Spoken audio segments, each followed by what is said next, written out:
Operation सिंदूर कितने करोगे? तुम्हारे घर में जी रहा है, तुम्हारी गली में रहता है, सूर्य चौहान को चाकू मारता है तुम्हारे गली में घुस के। मल्लिकार्जुन खड़गे जिसके माँ बाप को एलिजिडली मुसलमानों की भीड़ ने काट डाला था, और उसका बेटा प्रियांक खड़गे, ये दोनों पता नहीं हिंदू बचे हैं या माँ बाप के मरते इन्होंने डर के मारे इस्लाम कबूल कर लिया, यू नेवर नो।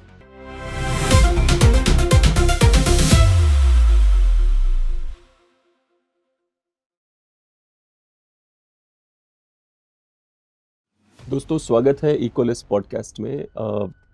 एक खबर जो राष्ट्रीय सुरक्षा के लिहाज से बेहद इंपॉर्टेंट है। गुजरात एटीएस यानी एंटी टेररिज्म स्क्वाड ने हाल ही में एक बड़े आतंकवादी संगठन जैश ए मोहम्मद के 8 लोगों को इन्होंने गिरफ्तार किया है। अभी जांच चालू है तो इसलिए हम बहुत ज़्यादा कमेंट नहीं कर सकते, पर जैश ए मोहम्मद एक पाकिस्तान का संगठन है और उसके लोग अगर भारतीय नागरिक निकलते हैं तो आपको लगता है कि भारत में भी कहीं ना कहीं पाकिस्तान जी रहा है। भारत के अंदर भी पाकिस्तान जिंदा है, कुछ लोगों के मनों में, कुछ लोगों के दिलों में पाकिस्तान में भी, भारत के अंदर भी जीवित है। कभी सोचा है आपने मतलब क्या करे भारत, मतलब कहाँ जाएं हम लोग? जो भारत का सो कॉल्ड डाइवर्सिटी में वो इंटेंसिटी दिखती है लोगों को, मैं समझ नहीं पाता हूँ। आइए मैं आप लोगों को इनकी शक्लें दिखाता हूँ, इन आतंकवादियों की। ये वीडियो देखिए आप।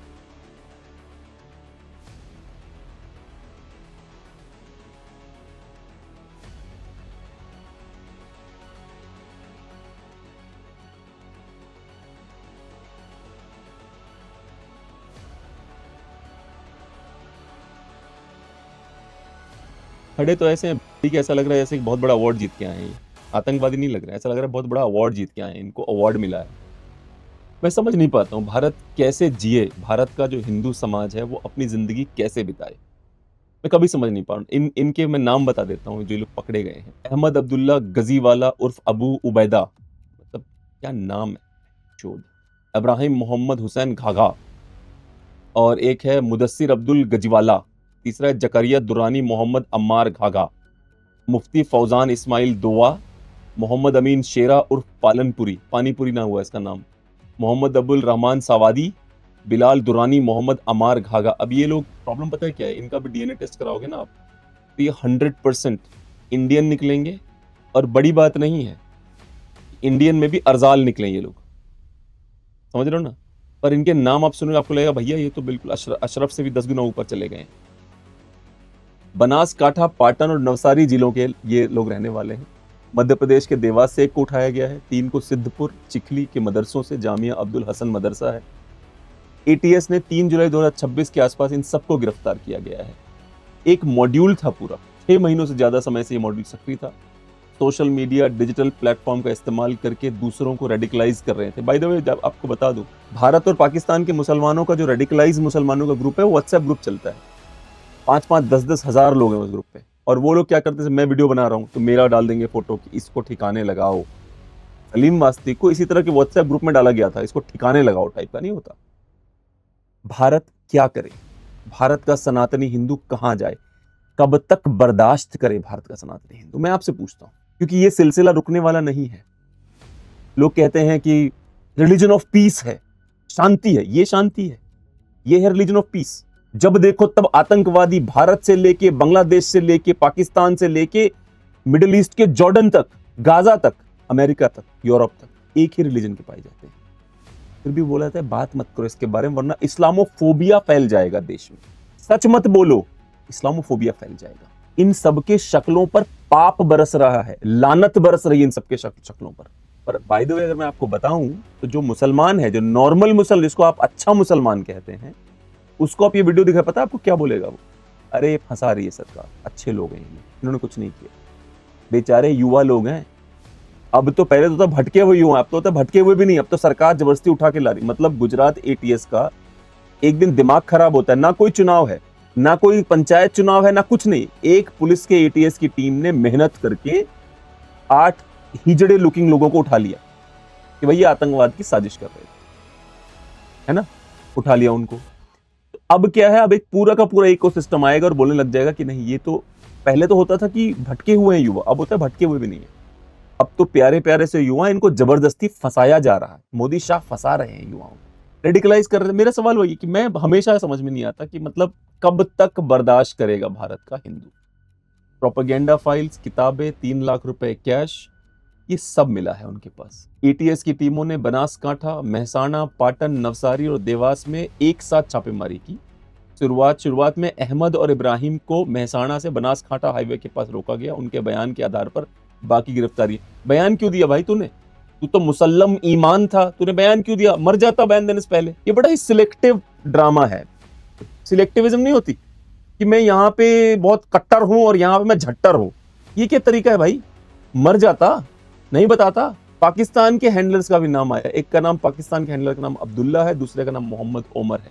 और ये जो है, इनके ऊपर डिजिटल सबूतों और आतंकवाद संबंधी साहित्य और फंडिंग के जरिए नेटवर्क बनाने के लिए एफआईआर में यूएपीए की धारा 13, 17, 18, 36, 39, बीएनएस की 41 और 148 के तहत इनको 14 दिन की पुलिस रिमांड पर भेज दिया गया है।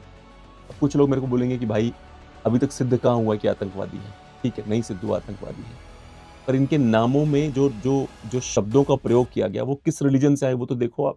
ये जो मॉड्यूल था ये क्या करता था?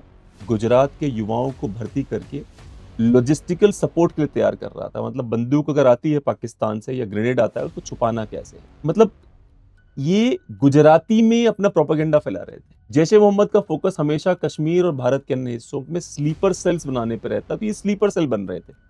कितने गंवार होंगे ना, इतने सुंदर देश में पैदा हुए। मुसलमान हो तो क्या हुआ यार, देश तो तेरा ही है ना। अगर तो अभी तो तू लड़ेगा, एक भड़वा लिख के गया कि सबका खून शामिल है इस मिट्टी में, वो भड़वा मर भी गया, मैंने सुना है वो।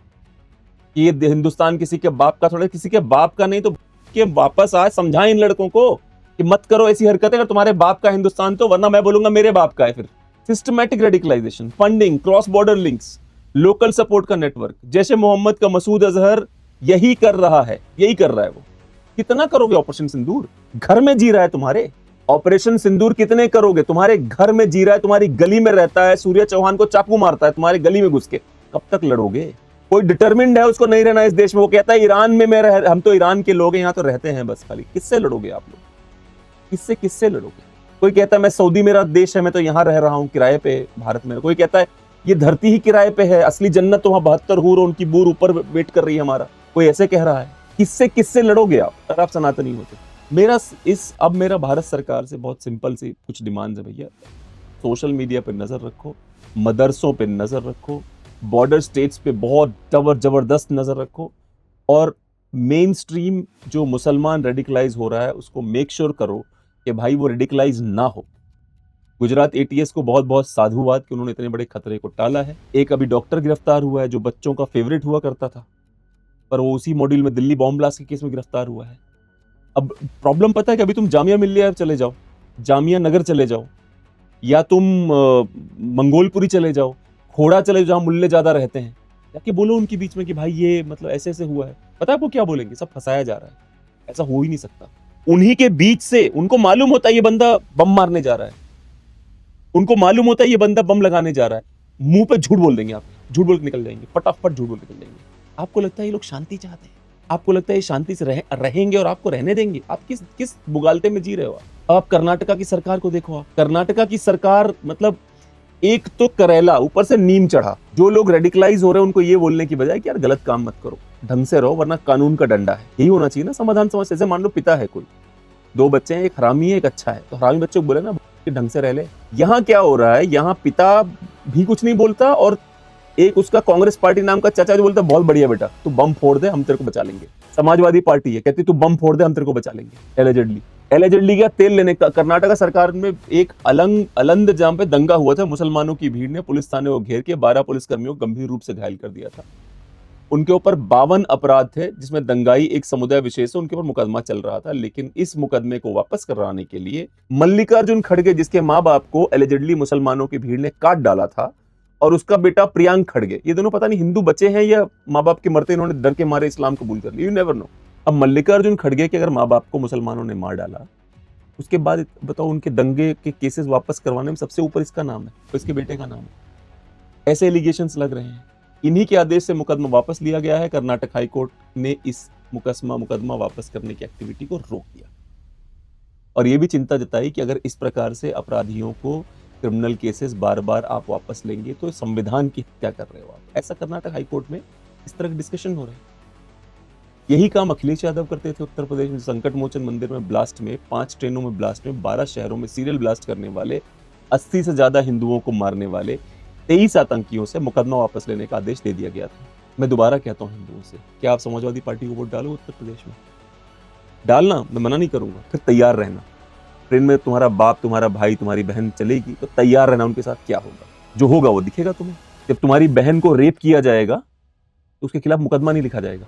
अगर वो विशेष समुदाय से आ रहा है, मुकदमा नहीं लिखा जाएगा उसके खिलाफ। इस बार जब वोट डालना उत्तर प्रदेश में तो सोच समझ के डालना। बहुत बहुत धन्यवाद।